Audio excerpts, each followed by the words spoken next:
अस्सलाम वालेकुम students, welcome to my channel. आज हम केमिस्ट्री के न्यू टॉपिक के साथ स्टार्ट लेंगे। प्रीवियस लेसन में हमने रदरफोर्ड मॉडल को डिस्कस किया था और हमने उसके मेन पॉइंट्स भी डिस्कस किए थे। एंड में हमने कुछ डिफेक्ट्स जो है वो डिस्कस किए थे जो वो मॉडल एक्सप्लेन नहीं कर पाया था। तो फिर उसके बाद जो है एक साइंटिस्ट है नील बोहर, उन्होंने एक एटॉमिक थ्योरी प्रपोज की। और उन्होंने क्यों वो थ्योरी प्रपोज की? ताकि वो जो डिफेक्ट्स रदरफोर्ड मॉडल में आए थे उनको ओवरकम कर सकें और उन पॉइंट्स को क्लियर कर सकें जो रदरफोर्ड मॉडल क्लियर नहीं कर पाया था। इसलिए उन्होंने हाइड्रोजन एटम को एज अ मॉडल सेलेक्ट किया और उस पे एक्सपेरिमेंट प्रोसेस जो है वो शुरू किया। फिर जब वो अपना प्रोसेस कंप्लीट कर चुके तो उन्होंने कुछ एजम्पशंस जो है वो पॉइंट्स की फॉर्म में उन्होंने प्रपोज किए।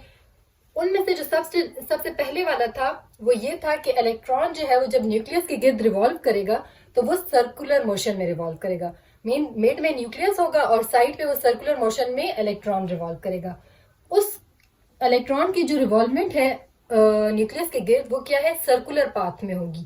और उस सर्कुलर पाथ को उन्होंने नेम दिया शेल्स का या ऑर्बिट्स का।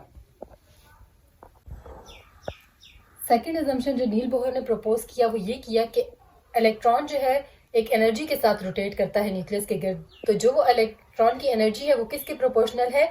इलेक्ट्रॉन के डिस्टेंस से। न्यूक्लियस के और इलेक्ट्रॉन के दरमियान जो डिस्टेंस है ना उससे रिलेटेड होगी। जितना ज्यादा इलेक्ट्रॉन का न्यूक्लियस से डिस्टेंस होगा उतनी ही एनर्जी जो है वो इलेक्ट्रॉन की ज्यादा होगी। और अगर इलेक्ट्रॉन और न्यूक्लियस के दरमियान कम डिस्टेंस होगा तो इलेक्ट्रॉन की एनर्जी भी कम होगी। तो जो इलेक्ट्रॉन न्यूक्लियस के करीब वाले शेल में मौजूद होंगे उनकी एनर्जी कम होगी और जो दूर वाले शेल में मौजूद होंगे उनकी एनर्जी ज्यादा होगी। थर्ड जो एजम्पशन उसने प्रपोज किया, उसने कहा कि इलेक्ट्रॉन जो है वो सर्कुलर पाथ में रोटेट करते हैं, ठीक है, ऑर्बिट्स में। तो जब तक वो रोटेशन में होंगे वो ना एनर्जी गेन कर सकेंगे और ना एनर्जी लूज कर सकेंगे, जिससे हमें ये कंफर्म हुआ कि जो एनर्जी है ऑर्बिट की वो फिक्स होती है। अब आते हैं फोर्थ एजम्पशन पे। हमने कहा कि इलेक्ट्रॉन जो है वो न्यूक्लियस के गिर्द रोटेट करता है ऑर्बिट्स में। अब कुछ ऑर्बिट्स की एनर्जी हाई है, कुछ ऑर्बिट्स की एनर्जी लो है। तो जब इलेक्ट्रॉन जंप करेगा हायर एनर्जी लेवल से लोअर की तरफ तो वो क्या होगा, एनर्जी इमिट करेगा। लेकिन जब लोअर से हाई की तरफ वो जंप करना चाहेगा तो उसको एनर्जी जो है वो जरूरत होगी ताकि वो जंप कर सके लोअर से हायर की तरफ। तो अगर हायर से लोअर पे होगा तो एनर्जी इमिट करेगा और अगर लोअर से हायर की तरफ जाएगा तो उसको एनर्जी रिक्वायर्ड होगी, वो एनर्जी एब्जॉर्ब करेगा। हमने अभी तक जितने जो पॉइंट्स पढ़े नील बोहर्स मॉडल के वो एप्लीकेबल तो थे, लेकिन उनका एक ड्रॉबैक ये था कि वो सिंपलेस्ट एलिमेंट्स पे, क्योंकि हमने as a model hydrogen atom को लिया था तो वो उन पे तो एप्लीकेबल थे। लेकिन जब हायर एलिमेंट्स की बात आती है जिनमें नंबर ऑफ इलेक्ट्रॉन्स भी ज्यादा होते हैं और प्रोसेस भी कॉम्प्लिकेटेड होता है तो तब ये मॉडल इतना क्लैरिफाई उन चीजों को नहीं कर पाता। फिर हमने कहा कि जो हमारे पास दो एनर्जी लेवल्स होते हैं, दो तरह के, एक होते हैं लोअर एनर्जी लेवल्स और दूसरे होते हैं हायर एनर्जी लेवल्स, ठीक।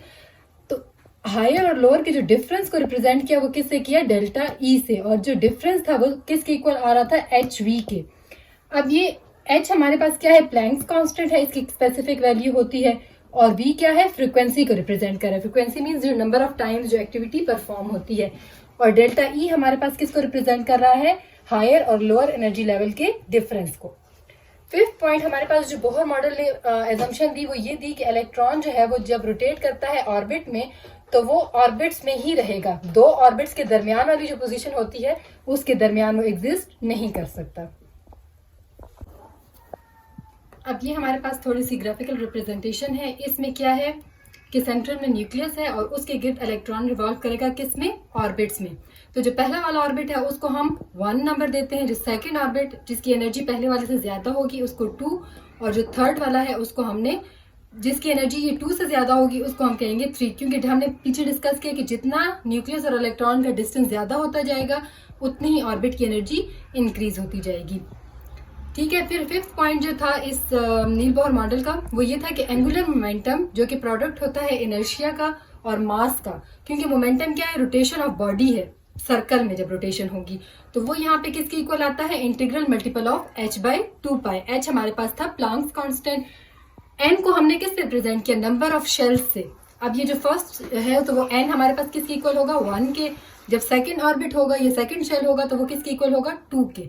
और इनको हमने अल्फाबेट्स में भी नेम दिए हुए हैं। जो फर्स्ट है उसको हम के कहते हैं, सेकंड वाले को हम एल कहते हैं और थर्ड वाले को एम, सो ऑन। सो मतलब आगे जैसे जैसे नंबर ऑफ शेल्स इंक्रीज होते जाएंगे तो अल्फाबेटिकल ऑर्डर के से स्टार्ट हुए आगे तक मूव होता जाएगा।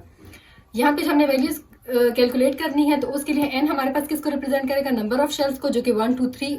अगर पहला शेल है तो वो 1 आ जाएगा, सेकंड शेल है तो 2 आ जाएगा। एम हमारे पास किसको रिप्रेजेंट कर रहा है, मास ऑफ इलेक्ट्रॉन को। वी किसको रिप्रेजेंट कर रहा है, वेलोसिटी ऑफ इलेक्ट्रॉन।